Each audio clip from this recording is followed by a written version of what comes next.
Hey there, little champs. Welcome back to Classroom Catalyst. I hope you're all having an amazing day.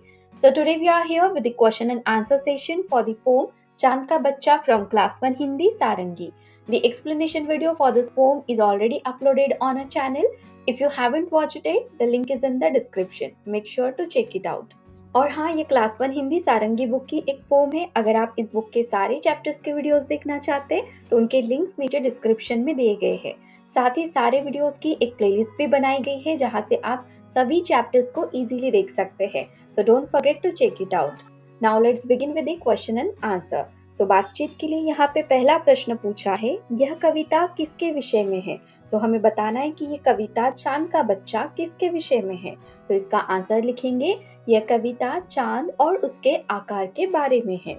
Next question है, कविता का नाम चांद का बच्चा क्यों रखा गया होगा। इस कविता का नाम क्या है, चांद का बच्चा। तो इसका नाम चांद का बच्चा क्यों रखा गया होगा, क्योंकि इसमें चांद को छोटे और पतले आकार में देखकर उसे चांद का बच्चा कहा गया है। नेक्स्ट क्वेश्चन है, आप इस कविता को क्या नाम देना चाहेंगे और क्यों। क्वेश्चन में पूछा है कि आप इस कविता को कौन सा नाम देना चाहेंगे, फिर आपको ये भी बताना है कि क्यों। तो ये आप पे डिपेंड करता है ना, आप बताओगे कि आप इस पोम को कौन सा नाम देना चाहते हो। एग्जाम्पल आंसर देखते हैं। मैं इस कविता को चांद की कहानी नाम देना चाहूंगी या फिर चाहूंगा। रीजन क्या बताओगे, क्योंकि चांद की कहानी क्यों, क्योंकि इसमें चांद का छोटे से बड़ा, बड़े से छोटा ये जो सफर है ये बताया गया है ना।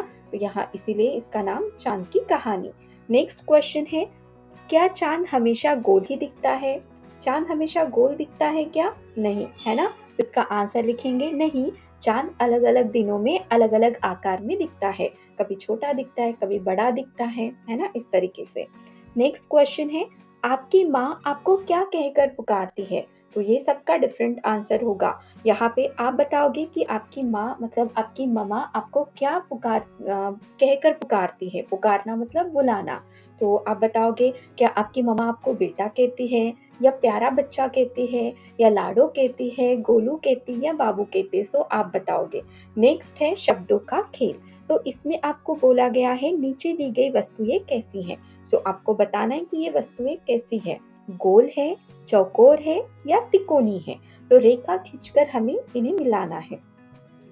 ये जो पहला चित्र है, ये पहली वस्तु, ये कैसी लग रही है, चौकोर। ये नेक्स्ट है पहिया, ये कैसा लग रहा है, गोल।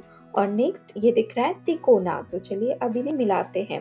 तो ये जो फर्स्ट है, इसकी पेयर हम किसके साथ मिलाएंगे, चौकोर के साथ। नेक्स्ट पहिया गोल है तो गोल के साथ, समोसा तिकोना है तो तिकोनी के साथ। ठीक हो गया। चलिए नेक्स्ट क्वेश्चन करते हैं, तुक मिलने वाले शब्दों को खोजकर लिखिए।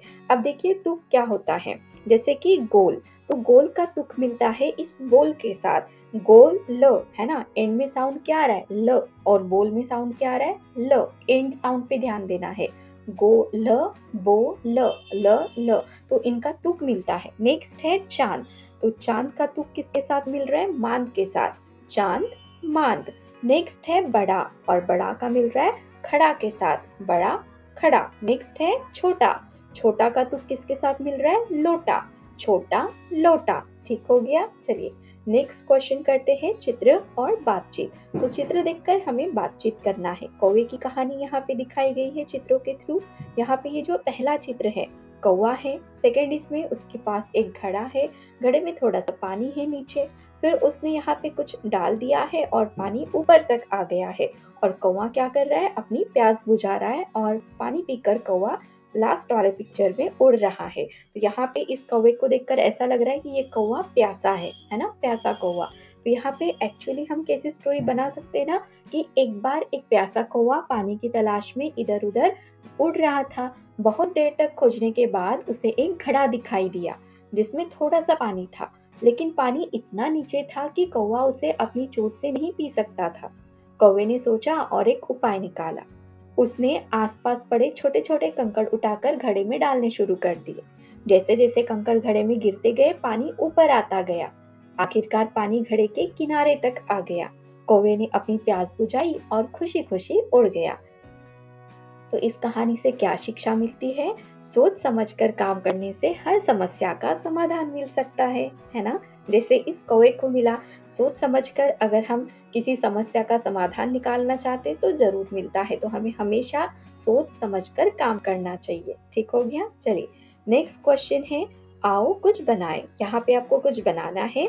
तो आपको बोला गया है अपने आसपास नीचे गिरे हुए फूल, पत्ते, डंडियाँ एकत्र कीजिए।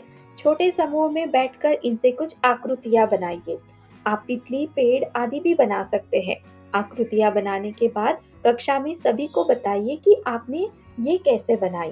तो देखिए आप यहाँ पे क्या करोगे ना, नीचे गिरे हुए मतलब आपको तोड़ना नहीं है अपने हाथ से, नीचे गिरे हुए फूल, पत्ते, डंडियाँ जो कुछ भी आपको आपके आसपास मिलता है उनको इकट्ठा कर लेना है। फिर एक ग्रुप बना के आप कुछ आकृतियाँ बनाएंगे, जैसे तितली, पेड़, यहाँ पे कुछ एग्जाम्पल दिए हैं। तो इस तरीके से आप बना सकते हैं। अगर आप तितली बनाना चाहते हैं फूलों से, तो आप इस तरीके से बनाओगे, फूलों से तितली। और पत्ते और टहनियों की हेल्प से अगर आप पेड़ का आकार बनाना चाहते तो आप कुछ इस तरीके से बनाओगे।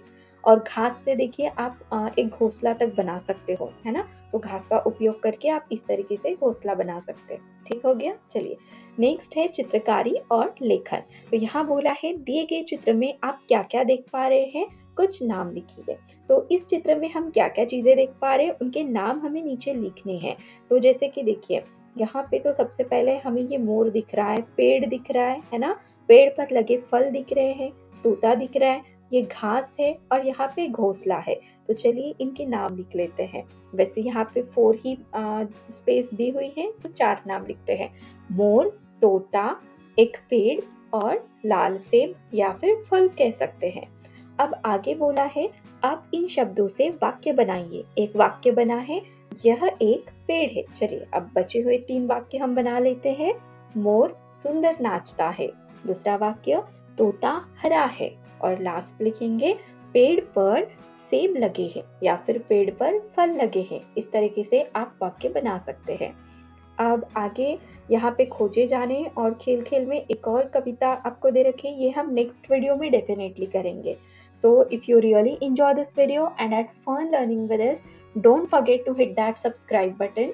Join our Classroom Catalyst family so you never miss out a next video.